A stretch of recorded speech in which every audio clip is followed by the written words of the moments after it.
$5,000 excavator onto my property to build a dock she had no permission to build. That's when I sent the sheriff. My name's Derek Brennan. I'm 62, retired, and I've spent 35 years of my life determining exactly where one person's property ends and another person's begins. Which is why, when Brenda Kessler told me my lakefront beach was community property, I didn't argue with her. I just smiled, nodded, and started building a case. 6 months later, I was standing at the property line I'd surveyed myself 27 years ago, watching that 12-ton excavator grind to a halt. The operator climbed down, holding the court order I'd handed him. He read it twice, looked at the heavy chain I'd stretched across the access road, and climbed back into his cab. The diesel engine coughed, and he backed up the hill. 200 yards away, Brenda's face was the color of a stop sign. What she didn't know, what none of them knew, was that I had every email she'd ever sent, every trespassing incident on camera, every lie she'd told documented in triplicate. And I'd been waiting 6 months to use it all. But she didn't start out threatening to sue me. She started with a smile and a casserole. April 2024. I'd been living in my cabin for about 5 months when Brenda Kessler knocked on my door. She was wearing a pastel cardigan and holding a glass casserole dish with aluminum foil over the top. "Welcome to Clearwater Ridge," she said, flashing a smile that didn't quite reach her eyes. "I'm the HOA president. Just wanted to introduce myself." I invited her in. We sat on my porch overlooking the lake, and she told me how wonderful the community was, how everyone looked out for each other, how they had traditions that made this place special. Then she got to the point. "We've always had access to the lake through this property," she said, gesturing toward my beach. "The previous owner was very generous about letting families use it. I'm sure you'll want to continue that tradition." I didn't know much about HOA politics back then. I'd bought this land in 1998 as an investment, back when it was just empty acres and a dirt road. Paid $32,000 for 2.3 acres of prime lakefront. The lake itself, about 40 acres of spring-fed water, was technically private, surrounded by undeveloped parcels. Over the years, a developer bought up the surrounding land, carved it into lots, and built Clearwater Ridge, a gated community of 247 homes. Nice houses, quarter-acre lots, lake views.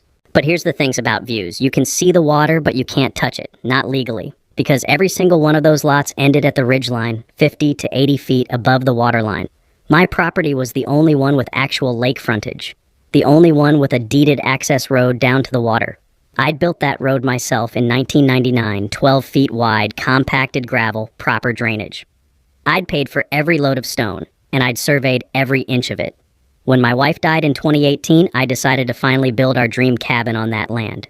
Took me a year. Moved in November 2023. I was looking forward to quiet mornings with coffee, watching the sunrise over the water, maybe doing some fishing. I wasn't looking for trouble. So when Brenda made her polite request, I said yes. "Keep it reasonable," I told her. "No big parties. Pick up your trash. Respect the property." She thanked me profusely. Said the whole community would be so grateful. What I didn't realize was that Brenda wasn't asking for a favor. She was confirming what she already believed, that my beach belonged to everyone. See, Brenda Kessler wasn't just the HOA president. She was also a real estate agent. Kessler Realty. She'd sold at least 60 of the homes in Clearwater Ridge over the past 10 years, and according to her sales materials, every single one of those homes came with community lake access. I found that out later. For the first 8 months, it worked fine. Families would come down on weekends, swim, paddle around in kayaks, leave by sunset. I'd wave from my porch, they'd wave back, no problems. Then, in December 2024, I took a walk down to the clubhouse to drop off my HOA dues. That's when I saw the architectural drawings taped to the window. Big color renderings, a 2-tier dock with a covered pavilion, composite decking, solar lights, kayak racks. At the bottom of the page, Clearwater Ridge Community Beach Project. Estimated cost $85,000. I stood there staring at that rendering for a full minute. The dock was drawn right onto my beach, my property. I walked back to my cabin, pulled out my survey, and traced the property line with my finger. No question about it. That dock was going to be built on land I owned, land I paid taxes on, land the HOA had zero legal claim to. The next morning I found a laminated notice staked into the sand. Notice of construction. The Clearwater Ridge HOA will begin Phase 1 construction of the Community Beach Amenity Project on January 15, 2025. This project is funded by a special assessment and approved by the Board of Directors. For questions, contact Brenda Kessler. I pulled out my phone and called her. She answered on the second ring. Hi, Derek, did you see the notice? Exciting, right? Brenda, I said, keeping my voice calm. Did anyone from the HOA ask my permission to build this dock? There was a pause. Then she laughed. A short, confused little laugh. Permission? Derek, we don't need permission. That's community property. No, I said. It's not. Well, she said, and I could hear the smile fading from her voice, we've been using it for years. Everyone knows it's part of the HOA. Show me the easement, I said.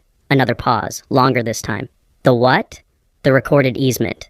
The legal document that gives the HOA access rights to my property. Show me that, and we're fine. I don't think we have anything like that, she said slowly. But it's always been, if you don't have an easement, Brenda, then you've been trespassing for years. And if you build that dock, I'll have it torn down and build to the HOA. The line went quiet. Then she said, in a voice I hadn't heard before, cold and clipped, We'll proceed as planned, Derek. This is for the good of the community. And she hung up. That night, I pulled every document I had. The original survey, the deed, the property tax records. I looked up the HOA covenants online. I read every word. And that's when I realized they had nothing. No easement, no recorded access rights, nothing. The HOA declaration, written in 2004, 6 years after I bought my land, mentioned community lake access in vague, aspirational language. But there was no legal description, no metes and bounds, no notarized agreement. It was all smoke. And Brenda Kessler, real estate agent and HOA president, had been selling homes based on a lie for a decade. I sat back in my chair and looked out at the dark water. Then I picked up the phone and called an old friend of my late wife, a real estate attorney named Ramona Vasquez. Ramona, I said when she answered, I need your help, and I think you're going to enjoy this. Ramona Vasquez had been practicing property law for 28 years. She'd handled everything from mineral rights disputes to boundary wars between neighbors who'd stopped speaking to each other in 1987. When I explained my situation, she was quiet for a moment. Then she said, Derek, I'm going to be honest with you. You have what we call a slam dunk case. But HOAs are vindictive. They have money, they have lawyers on retainer, and they don't like losing. If you fight this, prepare for it to get ugly. How ugly? I asked. Fines, liens, harassment. They'll make your life miserable for as long as they can. I looked out at the lake. My lake. The one I'd owned for 27 years. What do I need to do? Document everything, she said. Every interaction, every trespass, every threat. Get it in writing. Get it on camera. Build a case so airtight they can't wiggle out of it. And then we hit them so hard they never try this again. I spent the next 3 days preparing.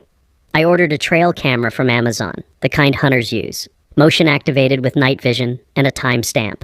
Mounted it on a tree at the entrance to the access road, angled so it captured everyone who came down. Then I printed property line markers, bright orange, and staked them every 20 feet along my boundary. I wanted there to be no confusion about where my land started. On December 18th, I sent an email to the entire HOA board. Subject line, Community Beach Project. Body, I do not consent to construction on my property.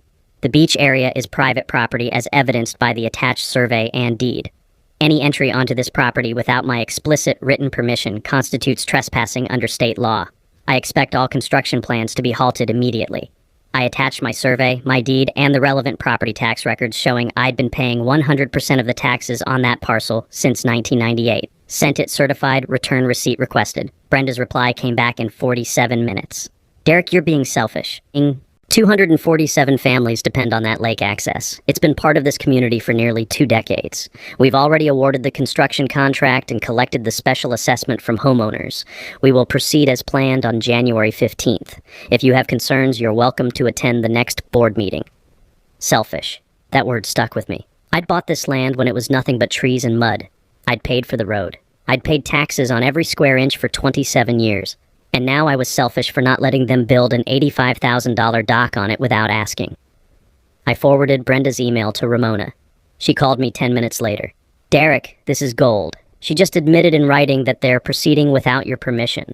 That's knowing and willful trespass. What's my next move? We file for a temporary restraining order, stop the construction before it starts, and in the meantime, you keep that camera rolling. I want footage of every single person who steps foot on your property between now and January 15th. I hung up and looked at the calendar. December 18th. I had 28 days until the excavator showed up. 28 days to build a case that would end this before it started. I opened my laptop and created a spreadsheet. Date, time, description, evidence. Then I waited. I didn't have to wait long. The trail camera started recording on December 20th. By Christmas Eve, it had captured 19 separate incidents. Families walking down to the beach, unaware they were on private property. Kids splashing in the shallows, a couple having a picnic on my dock. I didn't confront anyone. I just logged every entry into my spreadsheet and saved the footage. Evidence. On December 27th, I ran into my neighbor Paulette at the mailbox. Paulette Chen, mid-50s, worked from home doing something with medical billing. She'd always been friendly, waved when she saw me. This time, she looked around like she was checking for surveillance, then leaned in close. "Derek, I heard about the dock situation." "Yeah," I said. "It's a mess." "Look, I don't want to get involved, but..." She hesitated. "Brenda pushed that contract through really fast. Like, suspiciously fast. The board didn't even get competitive bids. She just said her friend knew a contractor who could do it cheap." "Her friend?" "Stephanie Marsh. Her husband owns a construction company. I think it's called Shields Construction, something like that. They do a lot of county work." I filed that away. Shields Construction, county work. "Thanks for telling me, Paulette." She glanced over her shoulder. "I didn't tell you anything, okay? Brenda denied my fence variance last year because I didn't follow proper procedure. She's not someone you want mad at you." "I understand." I called Ramona that night. "The HOA awarded an $85,000 contract without competitive bidding. Does that matter?" "Depends," she said. "If there's a conflict of interest or kickback, it could invalidate the contract, but that's a separate issue. Right now, we focus on the trespass. One thing at a time." "Got it." "Derek, I need to warn you about something. If this goes to court, they're going to try to claim prescriptive easement. That's when someone uses your property openly for so long that they gain a legal right to keep using it." "How long is so long?" "In the state, 20 years. Continuous, open, and adverse use. The HOA's only existed since 2004. That's 18 years. "Exactly. And more importantly, you gave them permission. That negates the adverse requirement, but they'll still argue it. Be prepared." I looked at my trail camera footage. 19 incidents in 7 days. If this kept up by January 15th, I'd have over 100 documented trespasses. Let them argue prescriptive easement. I had timestamps. January 15th arrived cold and clear. I woke up at 6, made coffee, and walked down to the access road. The chain was already in my truck bed, 15 feet of heavy-gauge steel, the kind they use to secure construction sites. The padlock was Navy grade, the same kind we used on equipment in the service. Bolt cutters wouldn't touch it. At 6:45, I heard the rumble of diesel engines coming up the main road. I called Deputy Frank Hollister. Frank and I had met a few times at the hardware store, talked about fishing. He was former Marine Corps, late 50s, the kind of cop who actually read the law instead of just guessing at it. "Frank, it's Derek Brennan out at Clearwater Ridge. I've got a construction crew about to trespass on my property. I have a restraining order from the court. Can you meet me here?" "On my way." The excavator came around the bend at 7:03. Big yellow cat, treads clanking, operator in the cab scrolling on his phone. Behind him, a pickup truck with Shields Construction LLC on the door, 2 workers in the bed. The excavator stopped at the property line where my orange markers were staked. The operator climbed down, lit a cigarette, and looked around like he was trying to figure out if he was in the right place. I walked over. "Morning," I said. "Can I help you?" "Yeah, we're supposed to start a dock project down there." He pointed toward the beach. "Do you have permission from the property owner?" He looked confused. "The HOA hired us." "I'm the property owner," I said, "and I didn't give permission." His face changed. "Look, man, I don't want trouble. I just go where my boss tells me." "I understand. Here." I handed him 3 documents. "This is a certified survey showing I own this property. This is a copy of my deed. And this is a temporary restraining order from the county court, issued yesterday, prohibiting any construction on this parcel without my written consent. If you proceed, you're in violation of a court order." He took the papers, read the first page of the TRO, and his shoulders sagged. He pulled out his phone and called someone. I could hear the conversation. "Yeah, it's me. We got a problem. The landowner's here with a court order? No, he's serious. There's a sheriff's deputy pulling up right now. I don't know, man. You figure it out. I'm not catching a contempt charge for a dock." Frank's cruiser rolled to a stop behind the excavator. He got out, adjusted his belt, and walked over.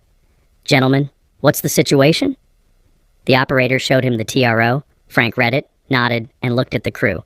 You're free to leave. If you proceed onto this property, you'll be trespassing and I'll have to arrest you. The operator didn't need to be told twice. He climbed into the cab, fired up the engine, and backed the excavator up the hill. The pickup followed. The whole thing took 9 minutes. Then Brenda's Mercedes came screeching down the road. She got out before the car even stopped rolling, her face red, her voice shaking. What the hell do you think you're doing? Protecting my property, I said. You can't do this. That dock is funded. We have 247 families who... Show me the easement, Brenda. She stopped, blinked. What? Show me the recorded easement that gives the HOA legal access to my property. We don't need an easement. We've been using... That's called trespassing, Frank said quietly. Brenda turned to him. Deputy, this is a civil matter. Ma'am, he has a restraining order. If you proceed with construction, it's contempt of court. That's criminal. I handed her a copy of the TRO. You're served. There's a hearing in 14 days. Bring your lawyer. Her hand trembled as she took the paper. Then she turned and walked back to her car without another word. After she left, I pulled the chain out of my truck, stretched it across the access road, and locked it. The padlock made a satisfying click. I mounted a sign. Private road, owner access only. Violators will be prosecuted. Frank watched me work. You know this is just the beginning, right? I know. They're going to make your life hell. Let them try. I took a photo of the locked chain with my phone. Timestamp January 15th, 2025, 7:34 a.m. Then I walked back to my cabin and added it to my evidence folder. The padlock stayed locked for exactly 4 hours and 16 minutes. Then Brenda tried something creative. 4 hours and 16 minutes after I locked the chain, my trail camera caught 3 people walking down the access road. Brenda Kessler, a man I didn't recognize, about 40, wearing a suit, and another board member, Janet Somebody, who I'd seen at the clubhouse. They stopped at the chain. Brenda pointed at the padlock. The man in the suit pulled something out of his jacket. Bolt cutters. The camera captured everything. The audio picked up Brenda saying, "Just cut it. He can't stop all of us." The man positioned the bolt cutters on the lock. Then he squeezed. The handles bent. The lock didn't. He tried again, putting his full weight into it. Nothing. "What the hell kind of lock is this?" he muttered. "Military grade," I said from behind them. All 3 of them jumped. I'd walked down through the woods, staying off the road. "That's a Navy pack lock. Hardened steel shackle. You'd need an angle grinder to get through it. Or, my permission." Brenda's face went white, then red. You can't just lock us out." "I can, actually. It's my property." "We'll sue you." "Go ahead. I'll see you at the hearing in 12 days. The man in the suit stepped forward. "Mr. Brennan, I'm Howard Wallace from Wallace and Finch LLP. We represent the HOA. This behavior is..." "I know who you are, Mr. Wallace. You can send any correspondence to my attorney, Ramona Vasquez." I handed him her card. "Now get off my property before I call the sheriff again." They left. But I kept the camera footage, added it to the spreadsheet. January 15th, 2025, 11:50 a.m. Attempted destruction of property. 3 witnesses, audio and video evidence. The HOA held an emergency board meeting 2 days later. I found out because they didn't follow proper procedure.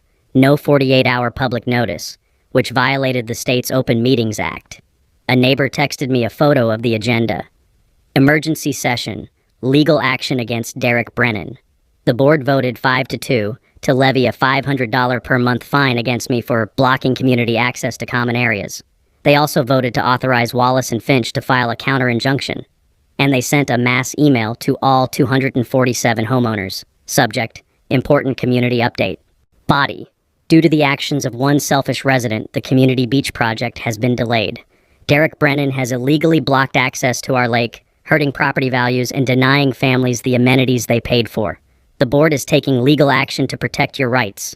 I forwarded it to Ramona. She called me 30 seconds later, laughing. "Derek, they just slandered you in writing to 247 witnesses. This is malpractice-level stupidity."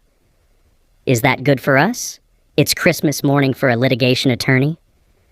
2 days later, an 8-page demand letter arrived from Wallace and Finch. Certified mail, signed receipt. The letter claimed the HOA had a prescriptive easement due to open, notorious, and continuous use since 2004. It demanded I remove the chain, cease all interference with HOA activities, and pay damages of $250,000 for harm to property values. It was CC'd to every homeowner in Clearwater Ridge via email. My phone started ringing that night. Some calls were supportive. Most weren't. One man, voice shaking with rage, told me I was ruining his property investment. A woman said I should be ashamed for keeping kids away from the lake. Someone left a voicemail that just said, "I hope your house burns down." I saved every message, added them to the evidence file. Harassment, threats, December 19th through January 23rd. Then the vandalism started. January 25th, someone keyed my truck in the driveway. Long, deep scratches down both sides. I filed a police report. January 27th, my mailbox was ripped out of the ground and thrown into the ditch. Filed another report. January 30th, someone dumped a trash bag full of rotting food on my driveway. The smell was incredible. I took photos, filed a third report, and hosed it off. The next door posts were even worse. Anonymous accounts with names like Concerned Resident and Community First posting things like, "Selfish new guy blocking our lake. Disgusting. Who does Derek Brennan think he is? If you see him around town, let him know what you think of him." I stopped going to the grocery store in town, started driving 20 minutes to the next county over. Ramona sent a response to Wallace and Finch on February 3rd. 3 pages, surgical precision. She pointed out that prescriptive easements in this state required 20 years of adverse use. The HOA had only existed for 18. She noted that I had given permission for prior use, which negated the adverse requirement. She attached documentation showing I'd paid property taxes on the disputed parcel since 1998, while the HOA had paid 0, and she ended with a warning. Any further harassment of Mr. Brennan, including but not limited to fines, liens, or disparagement, will result in counterclaims for intentional infliction of emotional distress, slander, and abusive process. We await your substantive legal response. She also requested the HOA's liability insurance information.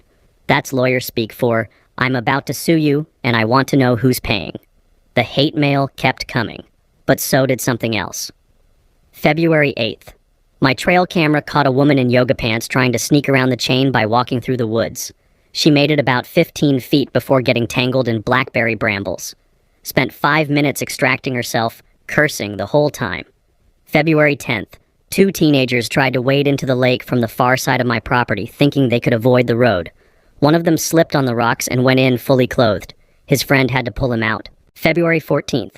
A man in his 60s, wearing dress shoes and khakis, attempted to climb over a fallen log to reach the beach. He got stuck halfway over, legs dangling, and had to call his wife to come help him down. I watched these videos with a cup of coffee, shaking my head.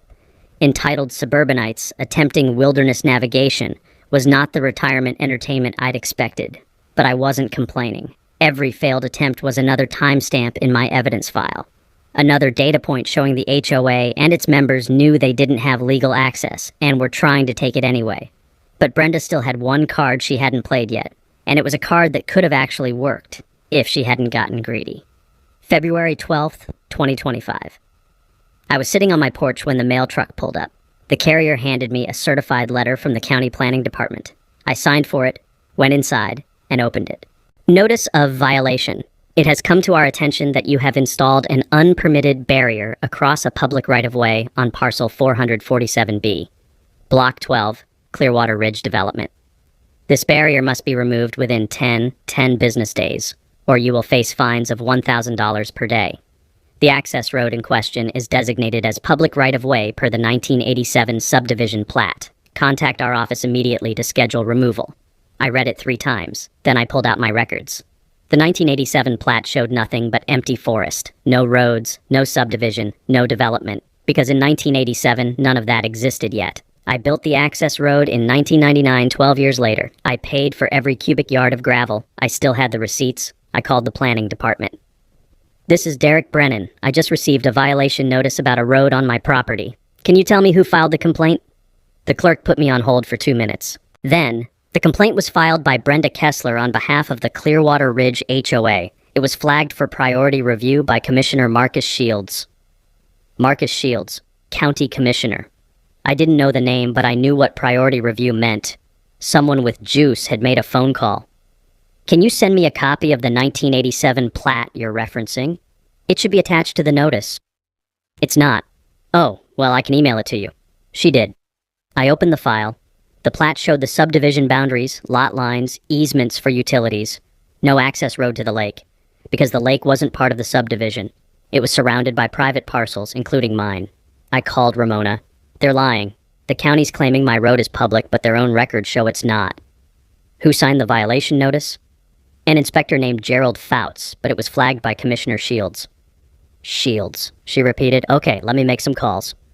While Ramona worked her end, I filed a Freedom of Information Act request with the county. I wanted every document related to my violation notice. Every email, every memo, every communication between Brenda Kessler and anyone in the planning department.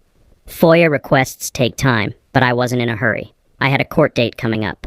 Let them try to justify this in front of a judge. Then, on February 18th, I got a call from a number I didn't recognize. Mr. Brennan? This is Curtis Lehman. I'm a reporter with the Valley Observer. I cover local government and development. I saw your name on some court filings and wanted to ask you a few questions. I almost hung up, but something made me pause. What kind of questions? I've been investigating Commissioner Shields for about 6 months. Ethics violations, conflicts of interest, that sort of thing. Your case popped up on my radar because Shields personally expedited a violation notice against you. That's unusual. Mind if I ask what's going on? I gave him the short version. My property. The HOA's dock project. The trespassing. The violation notice. Curtis was quiet for a moment. Then he said, Mr. Brennan, can we meet in person? I think we can help each other. We met at a coffee shop in the next town over. Curtis was 47, wire-rimmed glasses, the kind of guy who looked like he'd been a journalist his whole life. He brought a folder 3 inches thick. Okay, he said, spreading documents across the table. Here's what I know about Marcus Shields. He's been county commissioner for 8 years. He's up for re-election this year.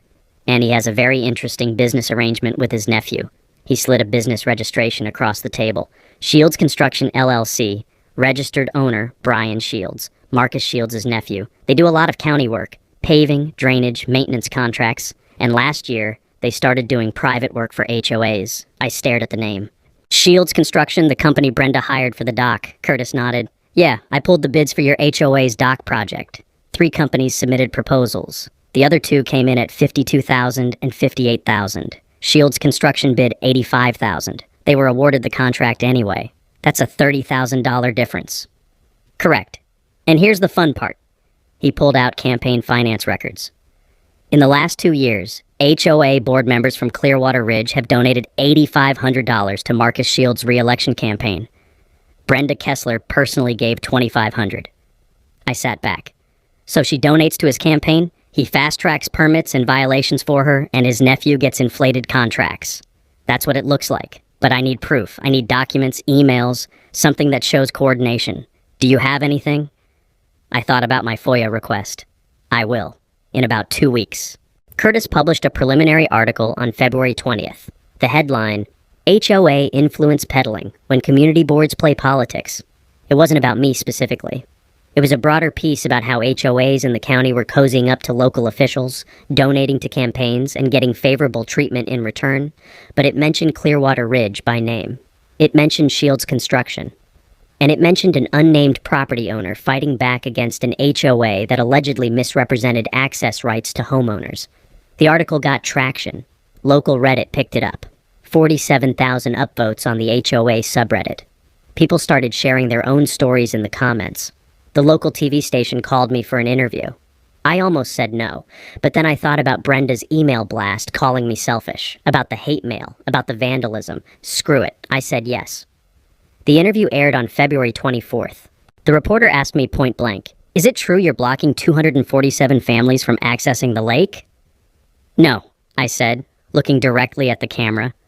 "I'm blocking an HOA from building on my private property without permission. They've been trespassing for 18 years and calling it tradition. There's a legal term for that. It's called theft. But families have been using that beach with my permission. Permission I can revoke at any time. That's what property rights mean. The HOA says you're selfish. The HOA sold homes by promising lake access they didn't legally have. That's fraud.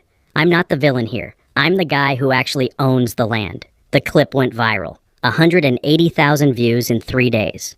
The comments were overwhelmingly supportive. Good for him. HOAs are parasites.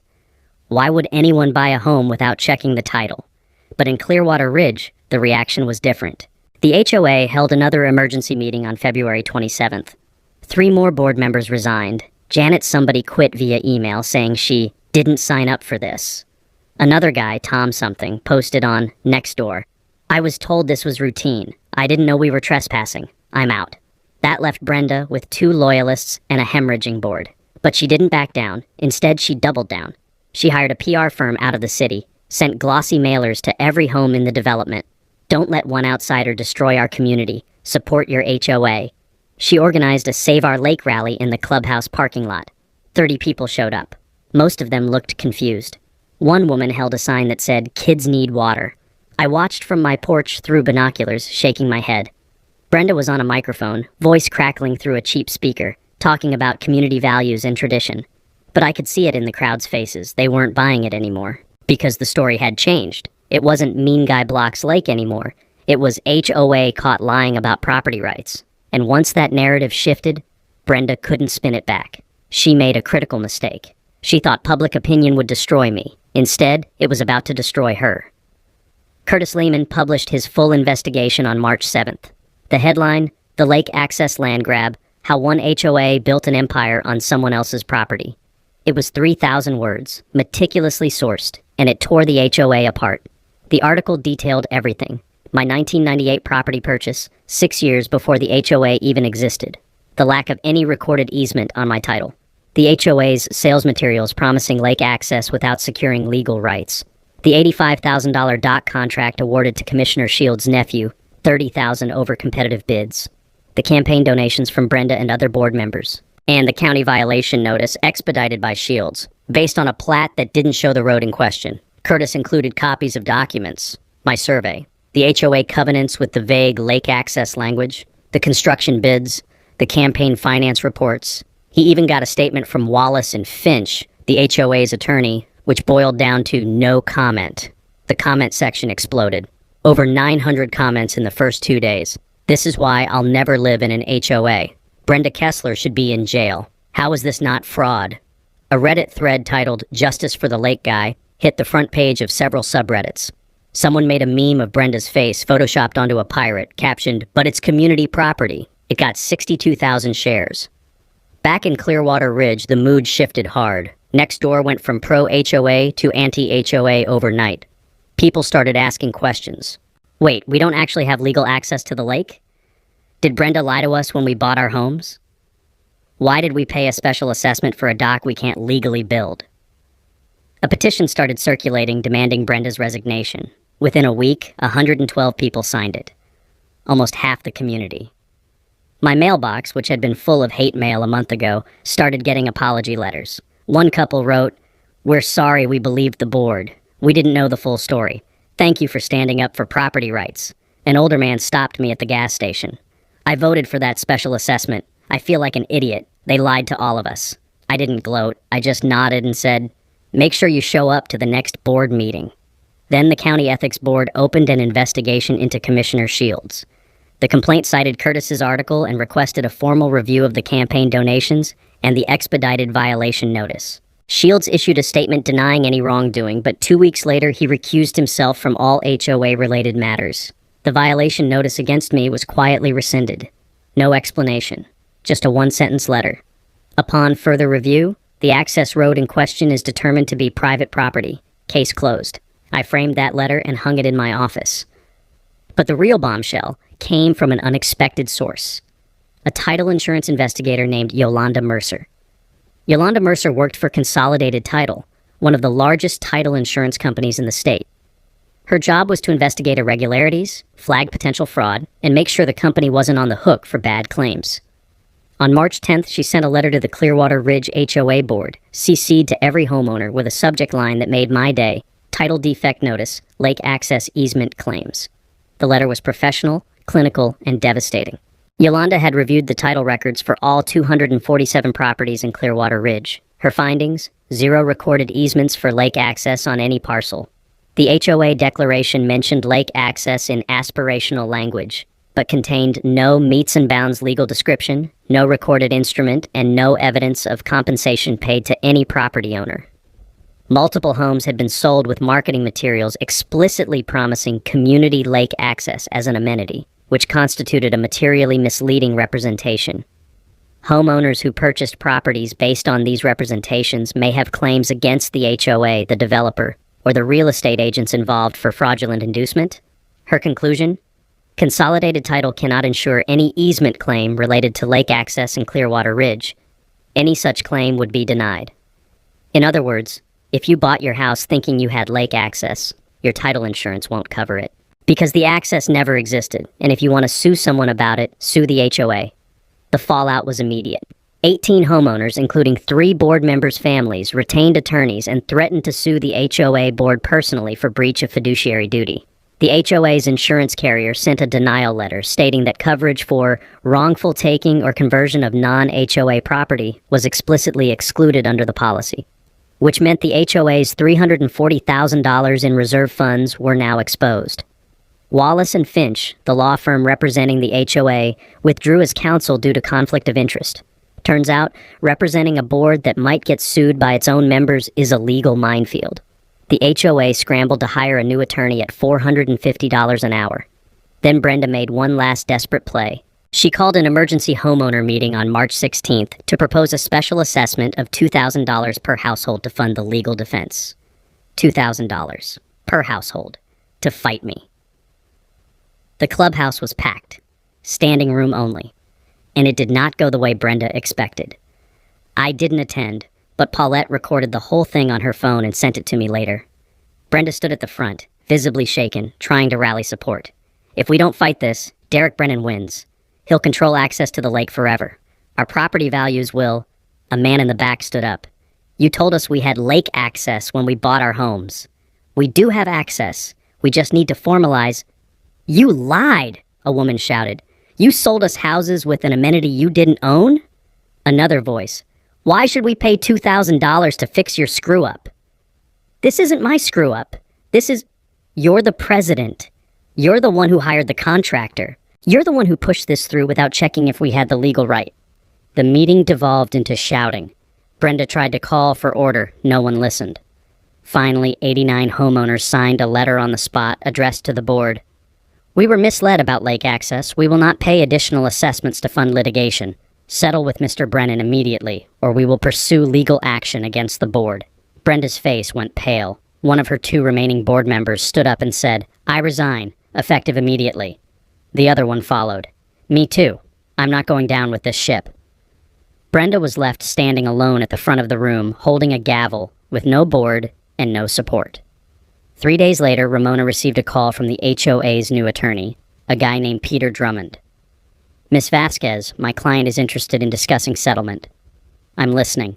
The board is prepared to acknowledge that no easement exists, record a notice on all property deeds to that effect, and issue a public apology. They're also willing to discuss reasonable compensation. How reasonable? $50,000. Ramona laughed.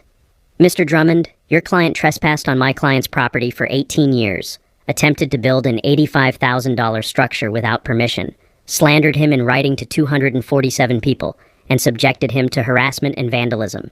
$50,000 doesn't cover his attorney fees. What's your number?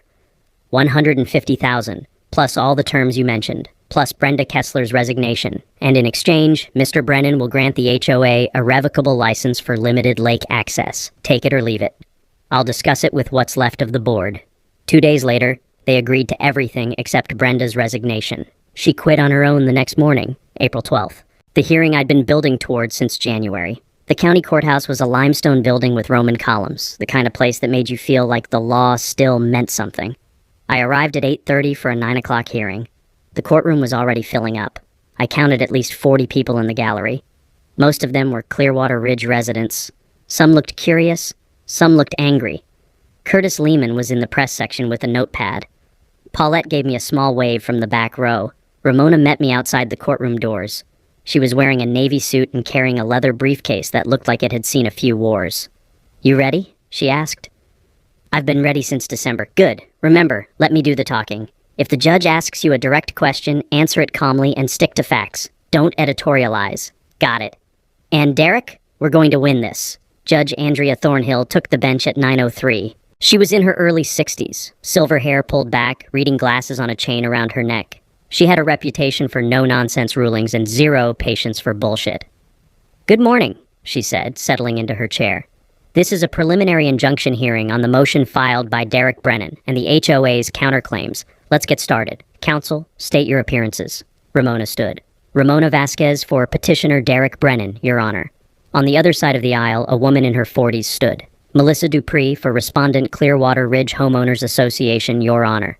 "Miss Dupree, you're up first. Tell me why the court should deny Mr. Brennan's injunction." Melissa Dupree was polished, confident, and clearly expensive. She approached the podium with a folder full of notes. "Thank you, Your Honor. The HOA's position is straightforward. For 18 years, the residents of Clearwater Ridge have enjoyed access to the lake through the property now owned by Mr. Brennan. This access was open, continuous, and uninterrupted. Families have swum there, held gatherings there, and relied on that access as a fundamental amenity of the community." She clicked a remote, and photos appeared on the courtroom screen. Families on the beach, kids splashing in the water, people sitting on my dock. "These are not trespassers, Your Honor. These are neighbors exercising what they reasonably believe to be a community right. The prior property owner permitted this use for years. When Mr. Brennan purchased the property, that implied permission continued. To now suddenly block access harms 247 families and undermines the reasonable expectations upon which they purchased their homes." She paused for effect. "The HOA acknowledges that no formal easement was recorded. But under the doctrine of prescriptive easement, long-term open use can create a legal right. While the statutory period is typically 20 years, equity may justify a shorter period when the use has been so well established and relied upon. The HOA asks this court to recognize that equity and allow access to continue while the parties negotiate a formal agreement."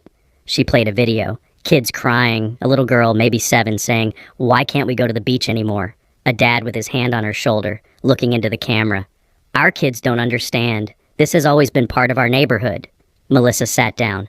"It was a good performance. Emotional, sympathetic, designed to make me look like the Grinch who stole summer." Judge Thornhill made a note. Then she looked at Ramona. "Miss Vasquez." Ramona stood, walked to the podium, and didn't open a single piece of paper. "Your Honor, this case is not complicated. It's Property Law 101. Mr. Brennan owns the land. The HOA does not. There is no easement, recorded or otherwise. Everything else is noise." She clicked her own remote. My survey appeared on the screen, clean and official, with a surveyor's seal in the corner. "This is the certified survey of Mr. Brennan's property, conducted in 1998 when he purchased it. The boundary clearly includes the beach area and the access road. This property was purchased 6 years before the HOA was incorporated. 6 years. The HOA didn't exist when Mr. Brennan bought this land." Next slide, my deed with the legal description highlighted. "This is the recorded deed. It has been on file with the county since 1998. No easements, no encumbrances, clear title." Next slide, property tax records. Mr. Brennan has paid 100% of the property taxes on this parcel for 27 years. The HOA has paid 0 because it's not their property. Judge Thornhill leaned forward slightly. Miss Dupree raised the issue of prescriptive easement. "What's your response?" "Two responses, Your Honor. First, this state requires 20 years of continuous, open, and adverse use for a prescriptive easement to vest. The HOA has existed for only 18 years. They don't meet the statutory period. And second, the use wasn't adverse. Mr. Brennan's predecessor gave permission for occasional use. Permission negates the adverse requirement. You can't trespass with permission, and then later claim you earned the right to keep trespassing." The judge nodded slowly. "Continue." Ramona pulled up another document. "This is the HOA declaration, recorded in 2004. Page 14, Section 7, mentions community lake access. But there's no legal description, no meets and bounds, no recorded easement. Just vague aspirational language. And here," she highlighted a sentence, "Section 12, subsection C, states, access to non-HOA properties requires written consent of the affected landowner. Their own covenants require my client's permission." She let that hang in the air. Then she played her own video. Trail camera footage, time-stamped, Brenda and 2 people with bolt cutters trying to cut the lock. Audio. "Just cut it. He can't stop all of us." Melissa Dupree's face went white. Ramona didn't even look at her. "Your Honor, this was recorded 4 hours after Mr. Brennan lawfully installed a lock on his private property. The HOA president, knowingly and willfully, attempted to destroy that lock to gain unauthorized access. That is not the behavior of someone who believes they have a legal right. That's the behavior of someone who knows they're trespassing and doesn't care. She clicked to the next slide. An email. Brenda Kessler to the board, dated February 3rd, 2024. Subject, easement issue. Body. We need to figure out the easement situation before Brennan finds out we don't have one. Ramona looked up at the judge. They knew, Your Honor. They knew they didn't have legal access and they proceeded anyway. Judge Thornhill turned to Melissa. Counselor, did you know about this email? Melissa stood slowly. I was not aware of that specific communication, Your Honor. So your client didn't disclose it? We're still in discovery. This email is dated over a year ago. It's directly relevant to your prescriptive easement argument. If they knew they didn't have an easement, the use couldn't have been open and notorious in good faith. Melissa had no response. The judge turned back to Ramona. Anything else? One more thing, Your Honor. Ramona approached the bench and handed a document to the clerk. This is an affidavit from the prior property owner, located and interviewed by our office. He states, and I quote, I allowed occasional recreational use of the beach as a courtesy to neighbors. I made it clear to the HOA that this was not a permanent arrangement and did not convey any property rights. When I sold the property in 2019, I informed the buyer that no easement existed. She stepped back. Your Honor, Mr. Brennan is not the villain here. He's a retired surveyor who bought land, paid for it, improved it, and has been subjected to months of harassment for asserting his legal rights. The HOA sold homes promising amenities they didn't own. That's not Mr. Brennan's fault. That's fraud. And it's not this court's job to fix the HOA's fraud by taking my client's property. Judge Thornhill removed her glasses and rubbed her eyes. Then she looked at Melissa. Miss Dupree, I've reviewed the filings. I've heard your arguments. Do you have any legal basis, any case law, any statute, anything that supports granting an easement under these facts? Melissa stood. Your Honor, we believe that equity doesn't override property law, Counselor. What's your legal basis? We would argue that the reliance interest of 247 families is a policy argument, not a legal one. Do you have a legal basis? Melissa hesitated. Not at this time, Your Honor. Then we're done here. Judge Thornhill put her glasses back on and looked at her notes. Then she looked up. Mr. Brennan owns the property. That's not in dispute. There is no recorded easement. That's not in dispute. The HOA has not met the requirements for a prescriptive easement, both because of the time period and because prior use was permissive, not adverse. The HOA's own covenants require written consent for access to non-HOA properties, which Mr. Brennan has not provided. The evidence shows that the HOA knew it lacked legal access and proceeded with construction plans anyway, culminating in attempted destruction of Mr. Brennan's property. This is one of the clearer property disputes I've seen. She picked up her gavel. I'm granting Mr. Brennan's motion for preliminary injunction. The Clearwater Ridge HOA, its board members, and all residents are permanently enjoined from entering Mr. Brennan's property without his express written consent. Any violation of this order will be considered contempt of court. Further, I'm awarding Mr. Brennan attorney's fees and costs in the amount of, she glanced at a document, $37,000, payable within 30 days. If the HOA wishes to pursue an easement through negotiation or eminent domain, they're free to do so. But based on this record, I don't see a path forward. We're adjourned. The gavel came down. One sharp crack. Brenda, sitting in the front row, put her face in her hands. Several homeowners in the gallery started whispering. A few got up and left immediately. Paulette was grinning from the back row. Curtis was scribbling notes furiously. Ramona shook my hand. Textbook win, she said quietly. As we walked out, an older woman approached me in the hallway. Mr. Brennan, I owe you an apology. I signed that petition against you back in January. I didn't know the whole story. Thank you for standing up for what's right. I nodded. Thank you for saying that. Two other people stopped me on the courthouse steps to apologize. One man said, Brenda lied to all of us. I'm glad you won. I didn't gloat. I didn't celebrate. I just got in my truck and drove home. Because winning in court was only half the battle. The real question was, what do you do with power once you've got it?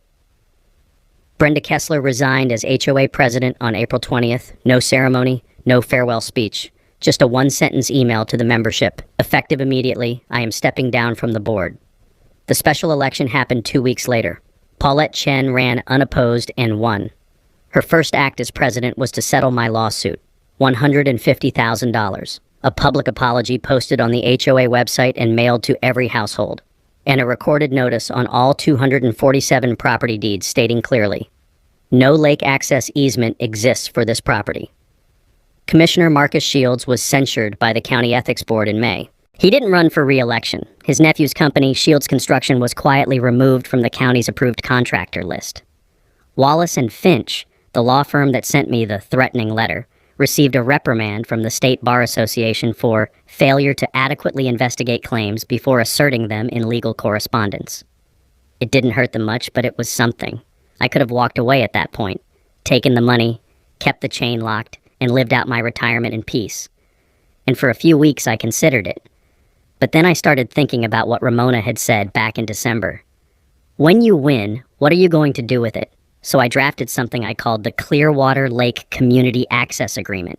It wasn't an easement. It was a revocable license, meaning I kept full control and I could terminate at any time if people didn't follow the rules. The terms were simple. Maximum 30 families per day, managed through an online reservation system. Access hours, 9 a.m. to 7 p.m., Memorial Day through Labor Day. No structures, no fires, no alcohol. Pack in, pack out, leave no trace.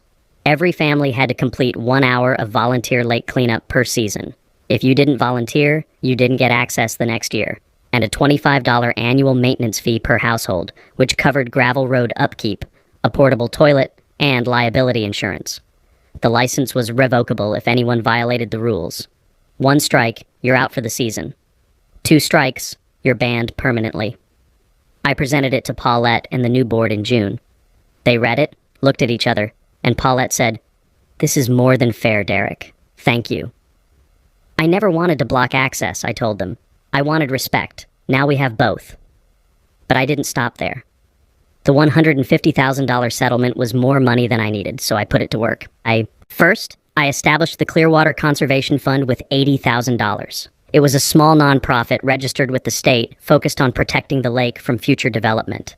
We partnered with the State Department of Natural Resources to install fish habitats, plant native vegetation along the shoreline, and conduct quarterly water quality testing. The goal was to make sure that lake stayed pristine for the next 100 years.